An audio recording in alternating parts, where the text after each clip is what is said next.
El macroscopio es un instrumento que permite ver de cerca algo grande, y esa será nuestra intención. Acercarnos desde las pequeñas historias personales y sus recorridos al sistema científico nacional. ¿Quiénes lo conforman? ¿Cómo llegaron allí? ¿Desde dónde partieron? ¿Qué obstáculos tuvieron que sortear? Son solo algunas de las preguntas que estaremos contestando en nuestro programa. Les invitamos a escuchar estas trayectorias y a sus protagonistas.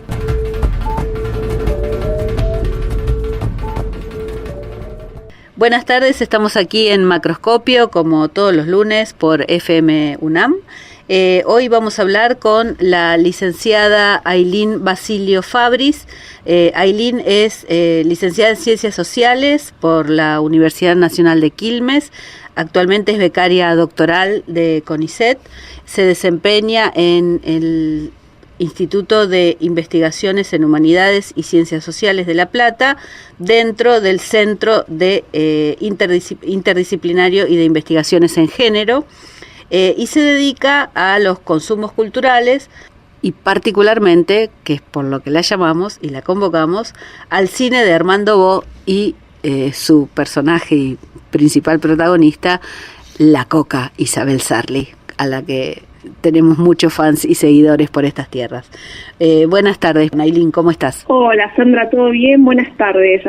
También buenas tardes a todos y a todas que nos están escuchando en vivo. Un saludo muy cálido desde acá hacia allá, que estamos en provincias distintas, pero bueno, bienvenidos a todos y a todas. Bueno, qué bueno que podés hablar con nosotros y contarnos un poco cómo es tu recorrido y lo que estás investigando. ¿Cómo te decidiste por esta disciplina en principio? ¿Cómo te formaste?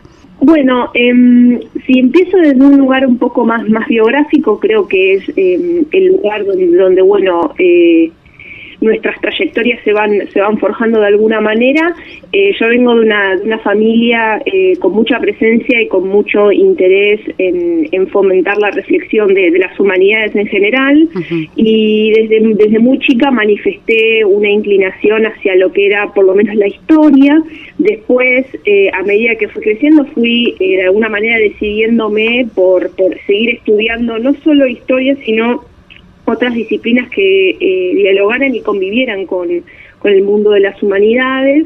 Y finalmente, una vez que terminé el secundario, fui a estudiar a la Universidad Nacional de Quilmes, donde hice mi formación de grado en licenciatura y profesorado de Ciencias Sociales. Y un poco la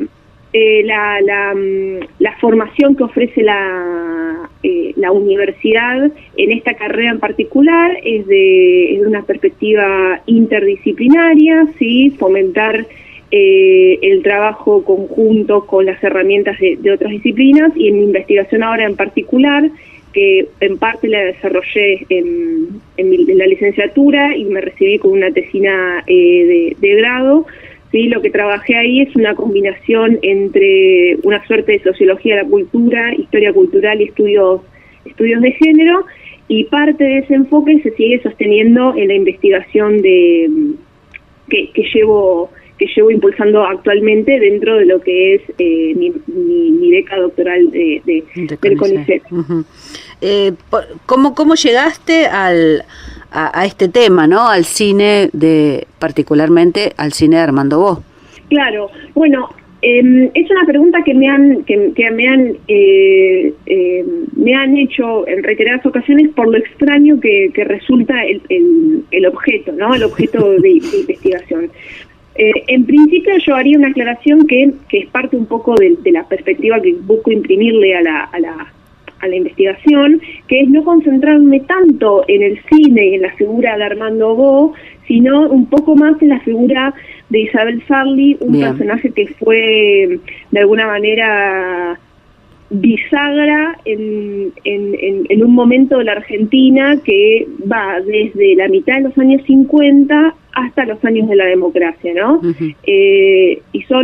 Es un periodo que, si uno lo dice en voz alta, parece breve, pero en realidad son casi 4 décadas, ¿no? Más de 30 años permaneciendo dentro de lo que era el mercado de entretenimiento. Y un poco a mí lo que me llamaba la atención de esta producción y de este personaje era, ¿no?, la presteza, sí, que tenía para pensarse en términos de las representaciones de los cuerpos femeninos, y un problema que un poco continúa hoy en mi investigación, que es, bueno, cómo ella misma se transformó en un objeto de consumo a través del cine y a través de distintas plataformas, y cómo de alguna manera a ella, sí, la encasillaron en un lugar de prohibida y de consumo de alguna manera indecente, muy soez, muy procaz, ¿no? Y que luego, con el correr del tiempo, sí, su figura se transforma en algo mucho más querible, si se quiere, pero bueno, todavía asignada con esta connotación tan peyorativa, ¿no? Y si bien en la tesis de licenciatura yo había analizado, hice un trabajo, no diría fílmico, sí, pero sí de pensar el cine como de alguna manera como un producto, como un artefacto cultural que de alguna manera va moldeando y diseminando convenciones, estereotipos, representaciones sobre distintos tipos de cuestiones o temas. Lo que a mí hoy me interesa justamente es esa transformación, ¿sí?, de su figura en un artefacto cultural, en un cuerpo de consumo, ¿sí?, que está atravesado por tensiones y disputas políticas propias de la época, ¿no? Entonces, un poco a través de la figura de ella, yo puedo pensar transformaciones dentro de lo que es la historia de la sexualidad en Argentina, y la historia cultural en torno a justamente a símbolos, representaciones, convenciones sociales, y pensar estos cambios vinculados con lo que una vieja tradición de la historia social ha denominado como la historia de las mentalidades, ¿no? Pensar de qué manera va cambiando, o si es que se puede pensar, cómo la historia va cambiando, modificándose o perpetuando ciertas prácticas, ciertas miradas en Argentina, ¿no? Entonces, bueno, un poco su figura es un vehículo o un hilo conductor para pensar problemas de historia argentina, pero que también nos sirven para pensar las prácticas de otros sujetos y sujetas que son un poco los consumidores de este cine, y eso es un elemento que mi tesis de licenciatura trabajó, pero que bueno, la continúo hoy en mi tesis de doctorado. ¿Cómo encarás el trabajo, Aylin? ¿Cómo es, más allá del corpus bibliográfico? Seguramente, calculo que tendrás todo tu material fílmico revisado, mirado, visto. Bueno, sí, un poco lo que llamaríamos como el corpus de trabajo, los materiales que hacen, o el repositorio de materiales que hacen a todas las investigaciones en el área de las ciencias sociales, no solo la mía. Por un lado, incorporo las películas, por el otro lado, estoy trabajando con fuentes impresas, con diarios y revistas de la época, trabajo con fotografías de ella, trabajo con ropa, trabajo con, por ejemplo, con todo lo que tiene que ver con expedientes y expedientes judiciales vinculados con algunos temas, o que en realidad con palabras que a ella le fueron adjudicadas o atribuidas en esa época, básicamente las cuestiones morales, ¿no? Ella fue un amplio y revisitado objeto de debate moral, ¿no? Digo, ella en particular, pero fue también un debate más amplio en ese momento de la Argentina, fuertemente vinculado con lo que eran las dictaduras, principalmente la dictadura de Onganía en los años 60, y bueno, ella también coincide con esa época, ¿no? Claro. ella cohabitó, o sea, su cine y su figura cohabitaron con una serie de movimientos y transformaciones culturales en Argentina que podríamos sintetizar en lo que fue los movimientos estudiantiles, pero también todo el proceso de llamada liberación sexual, ¿no? Entre comillas.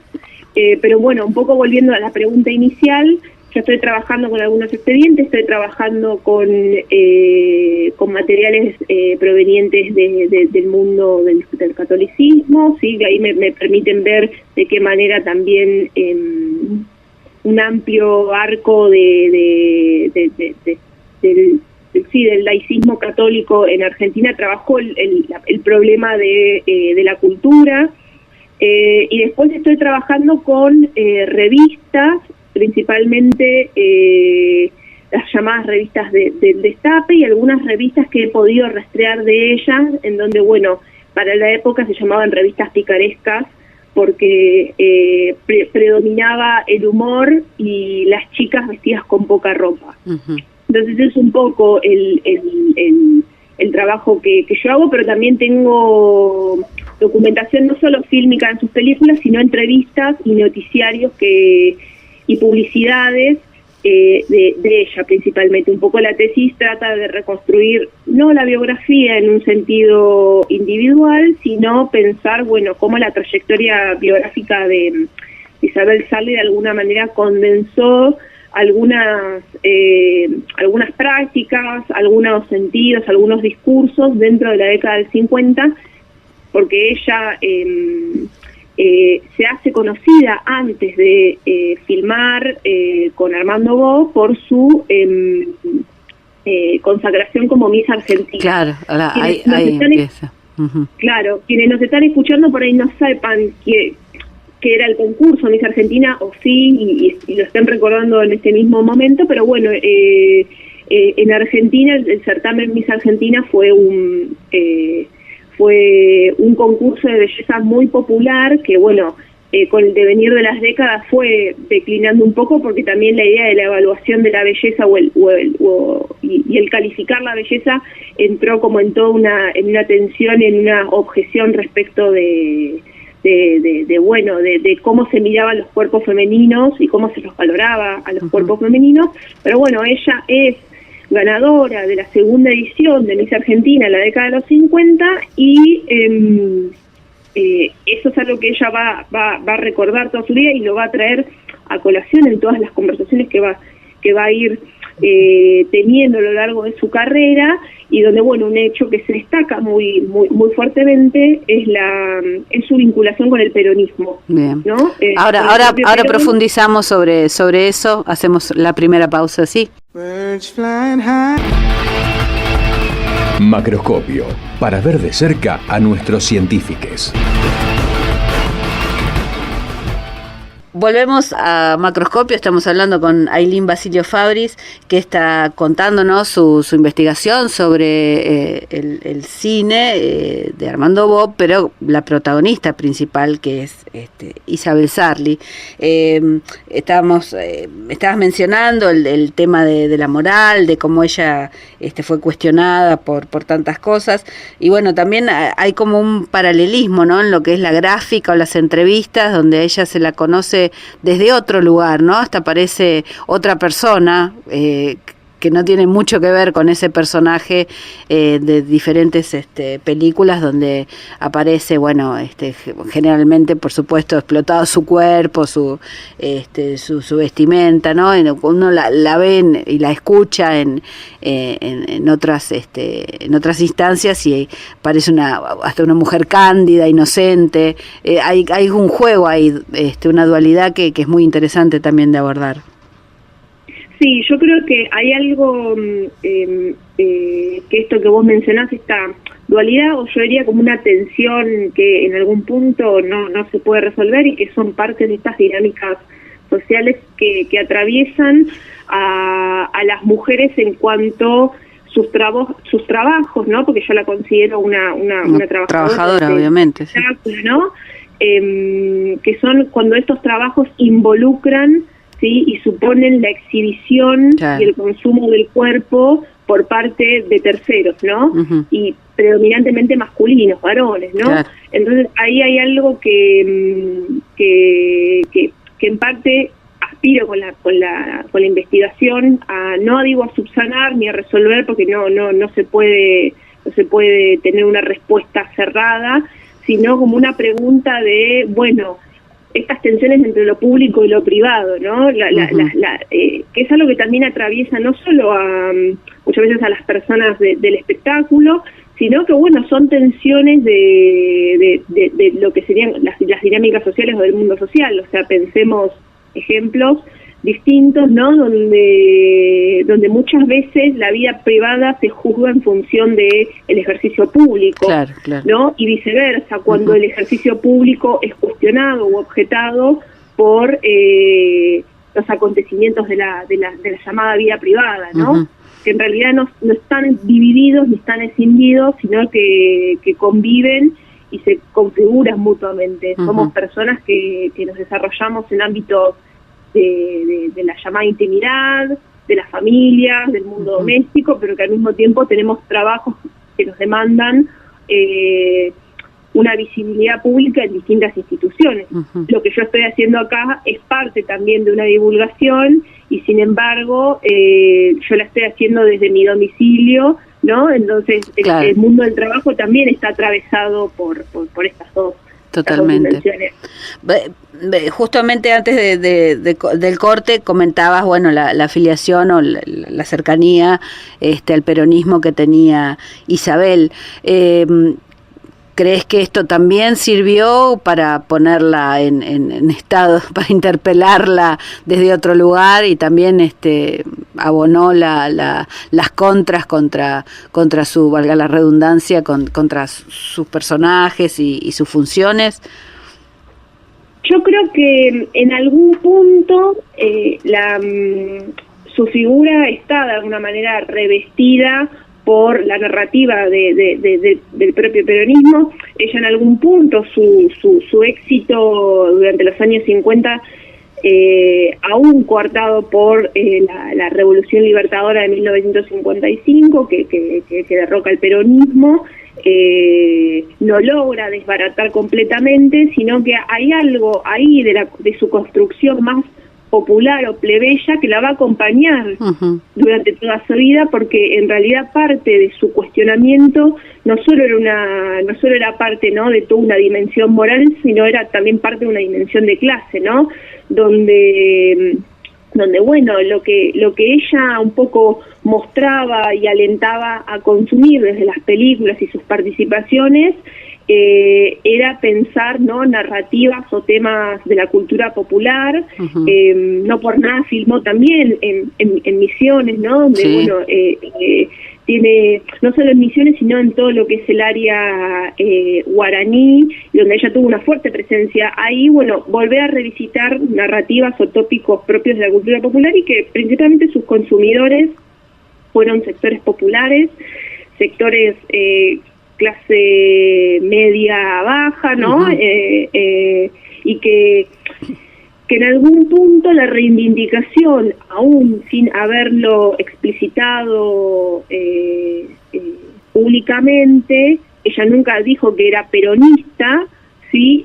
Lo que sí siempre reconoció era justamente su contacto y su vínculo con Perón a propósito de o como consecuencia de su consagración y su investidura como Miss Argentina, ¿sí? Y la idea de que su migración a Buenos Aires le había proporcionado a su familia, ¿no?, aquí en Buenos Aires le había proporcionado una suerte de estabilidad económica y una posibilidad de movilidad social, o sea, de poder ascender dentro de las jerarquías y las estratificaciones sociales, poder tener un trabajo. Ella fue secretaria, o sea, siguió como los pasos que hacían las mujeres en la década de los 50, o sea, cumplió todo, pero bueno, yo creo que hay algo ahí en la década de los 50 que es muy interesante para pensar, porque ella no solamente gana el concurso, sino que 3 años más tarde, en 1958, ella empieza a ser conocida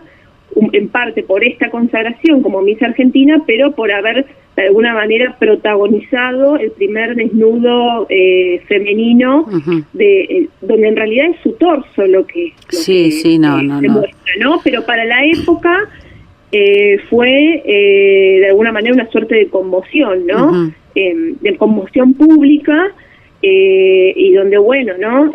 Se cuestionó mucho, y aún creo que sigue siendo un tema muy muy sensible para pensar desde los temas de género, respecto a, bueno, en la cuestión, diría, ¿no? Si fue una mujer explotada o no por Armando Bo, ¿no? O realmente tuvo de alguna manera un usufructo propio de este tipo de trabajo que fue altamente connotado como negativo, ¿no? Aún a pesar de las décadas, y quizás hoy hay una reivindicación desde otros lugares o de otros movimientos respecto a su figura, ¿no? Sí, yo estaba, mientras lo decías, pensaba, porque lo pienso siempre con respecto a tantas otras cosas, digamos, si hay una validez, digamos, de sentarse desde este lugar hoy a preguntarse cosas que son muy contemporáneas, ¿no? Entonces, es decir, bueno, fue una mujer explotada, hablar de perspectiva de género desde en 1950 me parece que bueno, como que no, me hace un poco ruido. Digamos, por lo que sé de la historia de ella, sé que bueno, que ella estaba acompañada, incluso en las primeras películas iba acompañada por su madre, como que había también todo un cuidado, ¿no? De qué tipo de trabajo hacía. También hay otra anécdota de que supuestamente ese primer desnudo no sabía o no le habían dicho que la estaban filmando. Había como un cuidado, digamos, de qué hacer y de cómo hacerlo. Me parece que ella era absolutamente consciente de lo que estaba haciendo, más allá de que tuviera la palabra final o la decisión final, me parece. No, sí, es que coincido con vos, Sandra. Yo esto lo traigo porque también es un poco lo que hago en la investigación de yo enfocándome y haciendo investigación en temas de género, ¿no?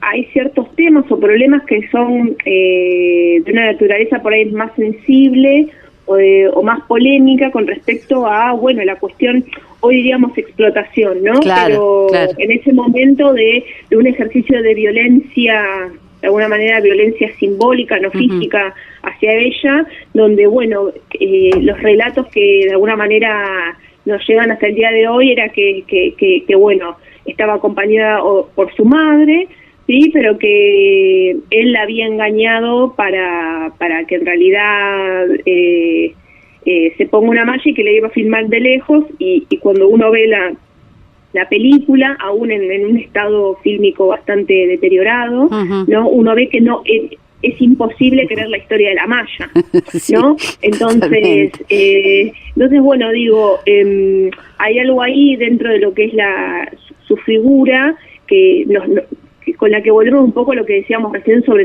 la dimensión dimensión público-privado, ¿no?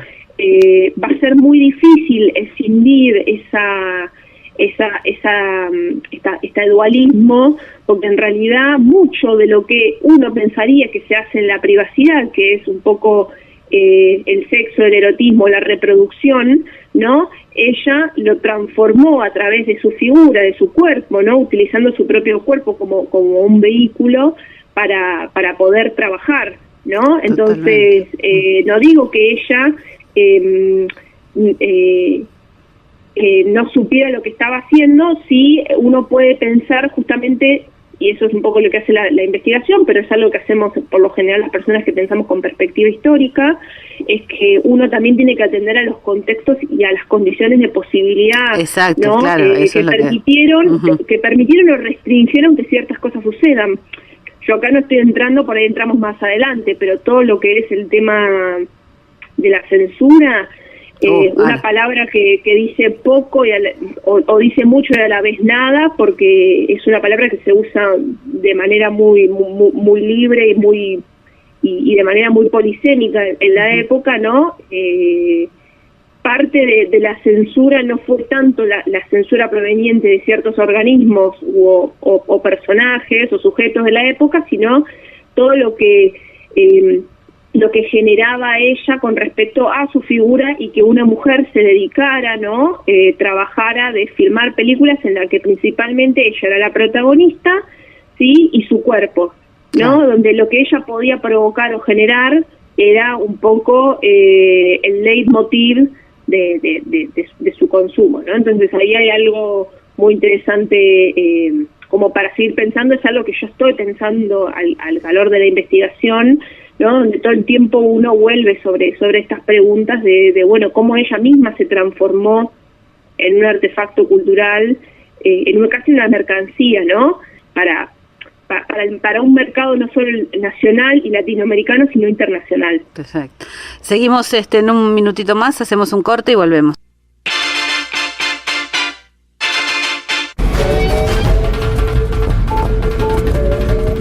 Macroscopio. Ver de cerca algo grande. Continuamos hablando con Ailín Basilio Fabris, estamos hablando de la Coca Sarli y sus películas, el tema de la censura. Uno las ve, desde hace muchos años hasta esta parte, ve esas películas y hasta parecen ingenuas, ¿no? Después de todo lo que vino, la carga obviamente erótica se leía desde otro lugar. Pero había, en esta censura había muchas cosas más, no solo esto de poner interpelar la cuestión moral o la cuestión de los cuerpos, sino que había otras cosas, ¿no? Sí, hay un poco de eso, ¿no? Por un lado, una sanción moral muy fuerte, y esto por ahí no es menor, y quizás hoy, en retrospectiva o con una mirada de más largo plazo, hoy piense que eso ya no es posible, o nos cause gracia, ¿no? Lo que de alguna manera ella atravesó, pero bueno, en su momento yo creo que la censura, lejos de aplacar o mitigar el interés por ella, al contrario, ¿no? claro, lo reactivaba, ¿no? Obviamente. Y no solo con ella, porque un poco lo que hace la investigación también es reconstruir, ¿no? Toda una serie de circunstancias y otros consumos culturales o artefactos que estaban funcionando en la época que no son excepcionales. O sea, ella no era la única persona en Argentina que filmaba este tipo de películas, sino que, por ejemplo, estaba otra actriz famosa que era Libertad Leblanc, sí. Pero también había una circulación de ciertas revistas que aún siendo censuradas, bueno, nos permiten también tener una idea de cómo, de alguna manera, sí, diría que se cercenaba o se coartaba la posibilidad de que el erotismo fluyera, o las revistas eróticas fluyeran a nivel social. Entonces vamos a tener que esperar recién hasta los años 80, ¿no? Hasta la década de los 80 para poder pensar de manera más masiva esa circulación, pero que ella no es algo excepcional, ¿no? Entonces muchas veces la censura funcionó como un impulsor, un motor, de alguna manera un señuelo para que su figura de alguna manera siguiera funcionando y tuviera, no diría una legitimidad, porque era una época en donde por lo que hacía ella era muy difícil tener de alguna manera la validez, una validez en sus grupos de pertenencia, ¿no? Era una mujer que se dedicaba justamente a exhibir una parte de su cuerpo, ¿no? Y eso, bueno, te acarreaba ciertas connotaciones y obviamente una censura, pero que de todas maneras muchas veces la censura que ella atravesó y que ella sufrió en primera persona también tuvieron otros efectos que no solamente eran incitar el interés por ella, sino también de alguna manera perpetuar ciertas estructuras vinculadas con, por ejemplo, la heterosexualidad, ¿no? Porque Claro. si uno mira las películas que se prohibían y las que se dejaban pasar, principalmente en la década del 70 con la dictadura militar, ¿sí? Mientras que a ella de alguna manera la censuran, me refiero a ella por ahí, a la dupla, ¿no? Las películas, sí. pero principalmente su figura, que era la más polémica en un lugar más visible, más corporal. Al mismo tiempo se estaban generando una serie de películas, ¿no? que alababan ciertas picardías masculinas, pero en que en definitiva la familia de clase media heterosexual no estaba puesta en peligro, Claro. ¿no? Y si uno mira las películas de ella, si bien hay personajes que hoy podríamos decir que son parte de las disidencias sexuales, la mayoría están sostenidas por personajes más heterosexuales, con algunas diferencias en el medio, pero que siempre remitían a temas, por ejemplo, de lo que hoy diríamos en una categoría muy amplia del mundo de la cultura popular, ¿no? Claro. Entonces ahí hay algo como muy interesante para pensar que en realidad que alimenta la censura, ¿no?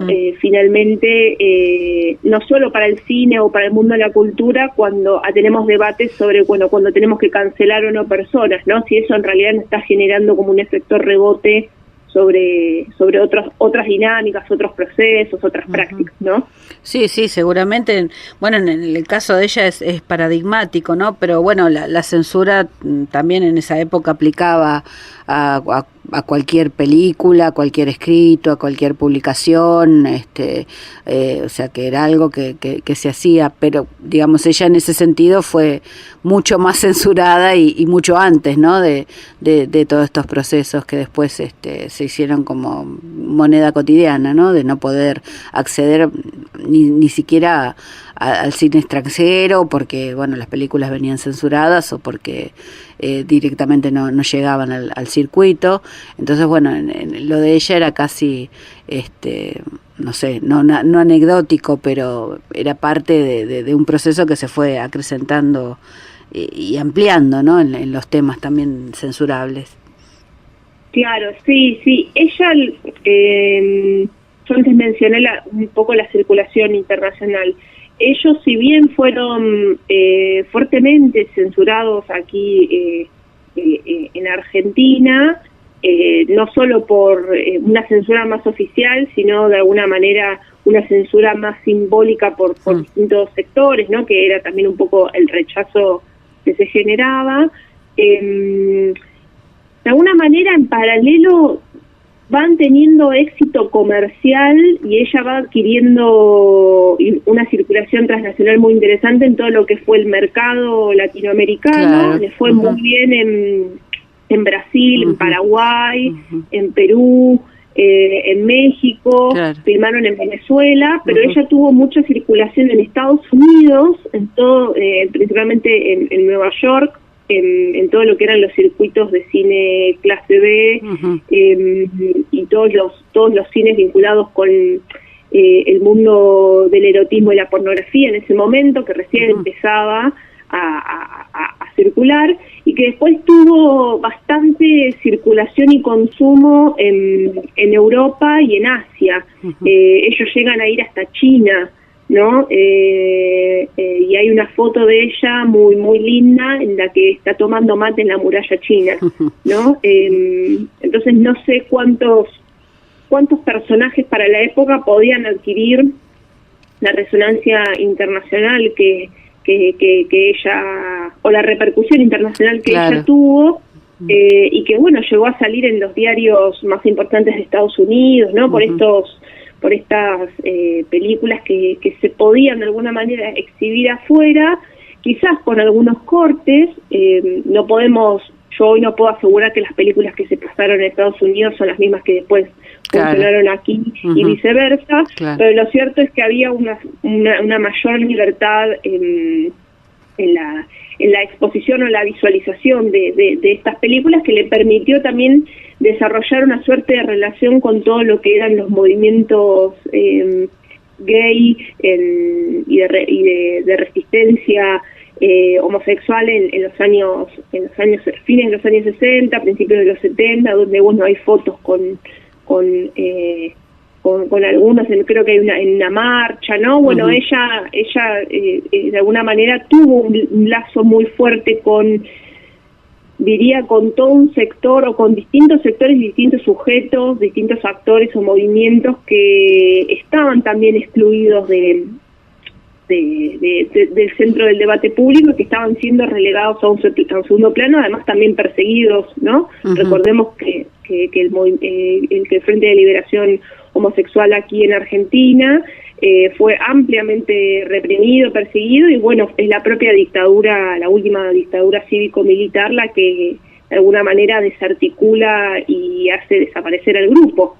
Entonces hay algo ahí de las persecuciones a aquellos sujetos, ¿no?, que quizás en algún punto son imposibles de encasillar con las categorías que se manejaban en el momento, con algunos términos o etiquetas de la época, ¿no? Pero que ciertamente ella también tuvo una sensibilidad y un diálogo con esos sectores, no por nada.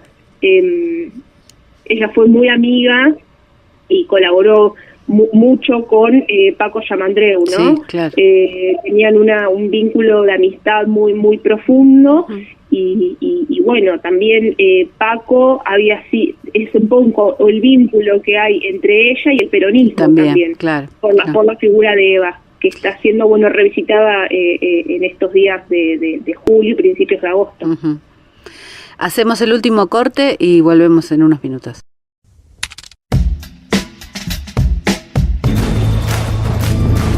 Macroscopio, la ciencia en su laberinto. Seguimos hablando ya para terminar con Aylin Basilio Fabris sobre la Coca Sarli, la querida Coca emblemática. Quisiera hablar de ella todo el tiempo porque me parece un personaje fascinante que trascendió la época, no solo por lo que hizo, sino también por lo que no hizo, digamos, por lo que decidió enfrentar, ¿no? Realmente una figura emblemática en nuestra historia y en la historia del cine nacional. ¿Cómo sigue tu investigación?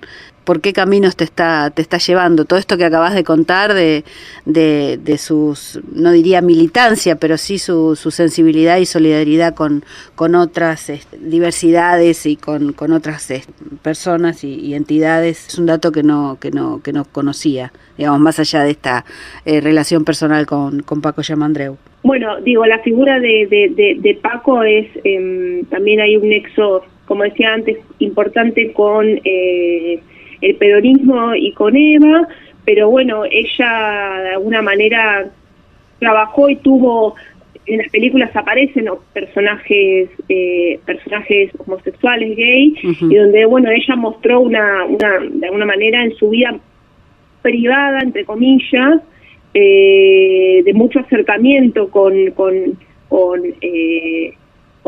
estos personajes, y al punto tal de que sobre finales de los 90, principios de los 2000, ella es de alguna manera reivindicada, por ejemplo, dentro del mundo del espectáculo público, y las primeras apariciones del colectivo trans dentro del mundo del espectáculo, ¿no? Ella entabla alguna suerte de relación con algunas de las figuras, con TEDx, ¿no?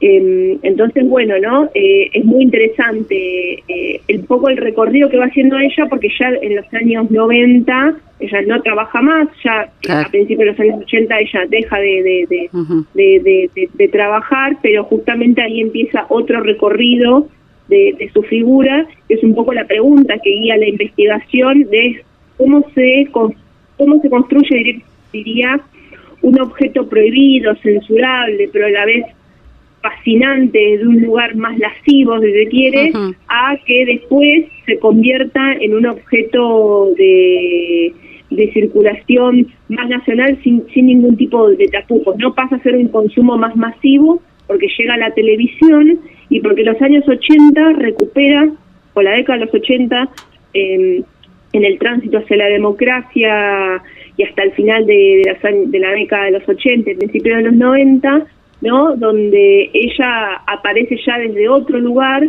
y todo lo que ella había hecho en algún punto empieza a transformarse en un objeto de consumo más masivo, porque empiezan a aparecer películas y revistas eróticas, ¿no? Que es algo que también se está investigando hoy, en la actualidad, y un poco, bueno, la investigación está ahora centrada en concluir lo que es el trabajo de archivo y avanzar con la escritura final de la tesis.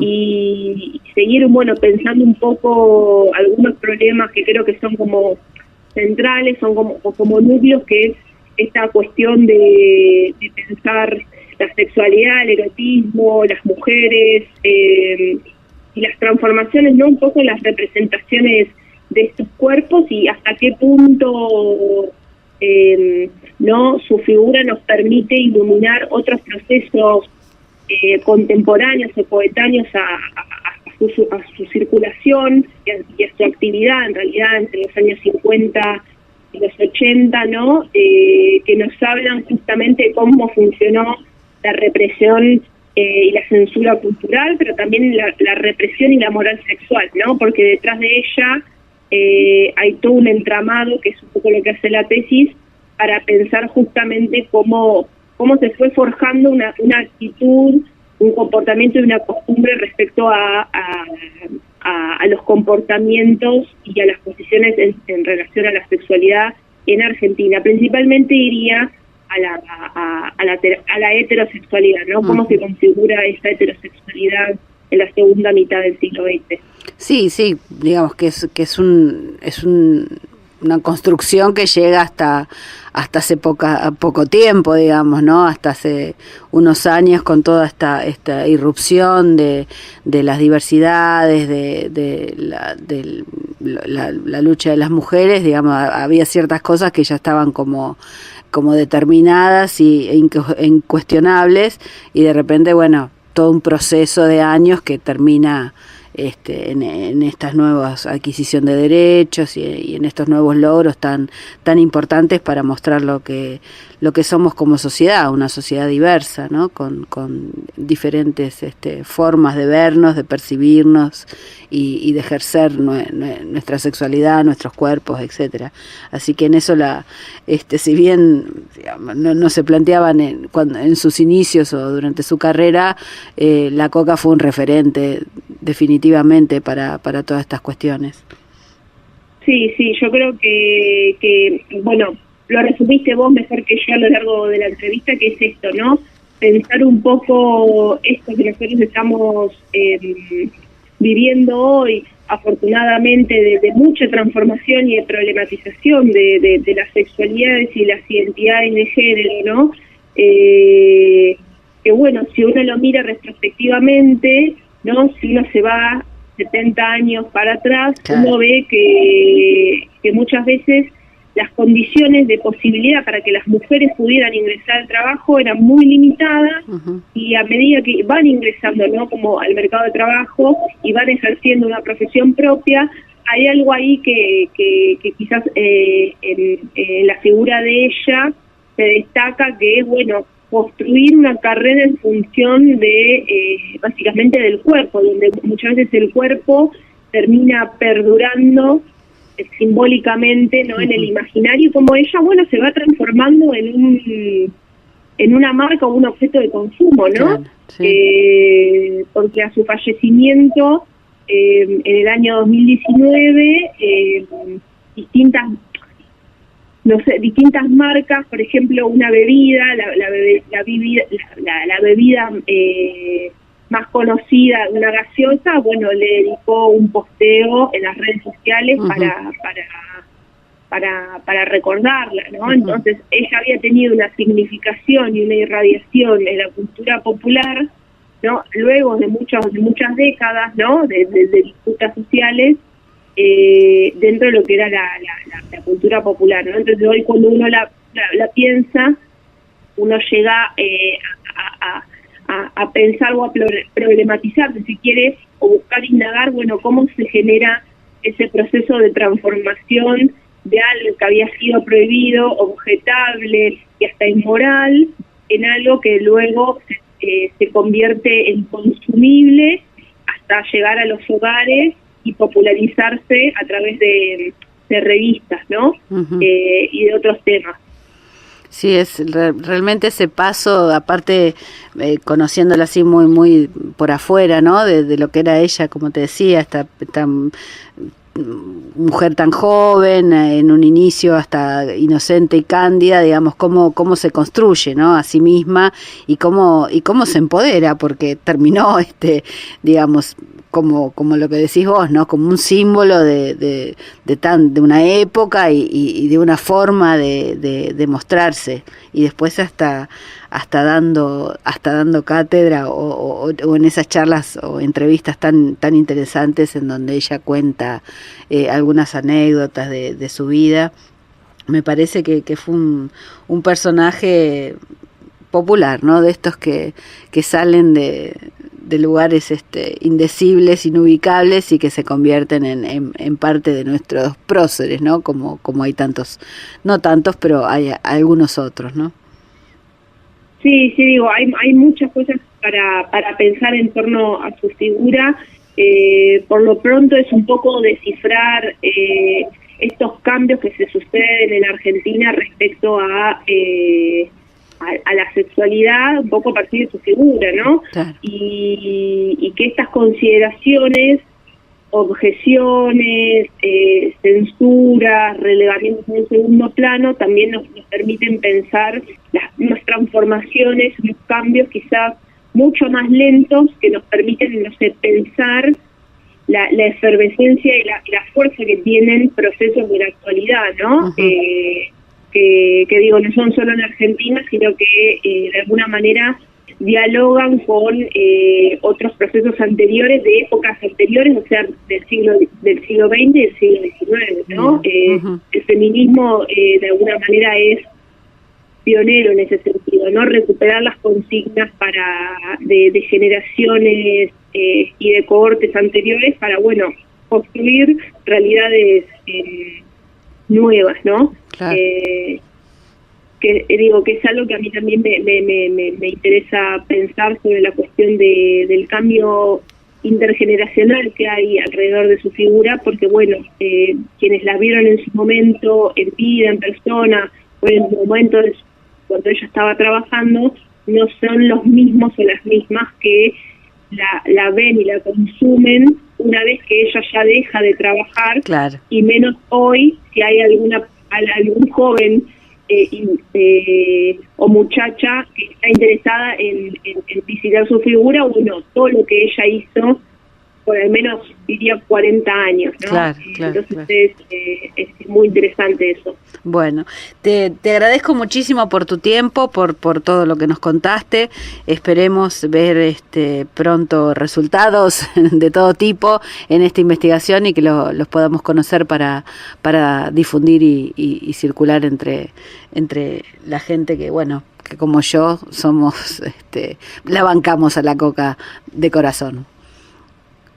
Sí, esperemos. Yo por lo pronto tengo la tesis editada en el libro, por si a alguien le interesa. Está editada por el Centro Universitario y Aula Taller, por si alguien quisiera comprarlo online, y donde un poco hay algunas reflexiones iniciales que siguen continuando y haciendo eco en mi investigación actual, pero bueno, nada, ojalá que pronto se pueda defender la tesis y publicarla para que quienes les interese la puedan leer en formato libro. Estaremos pendientes de eso. Te agradezco mucho tu tiempo, Ailín.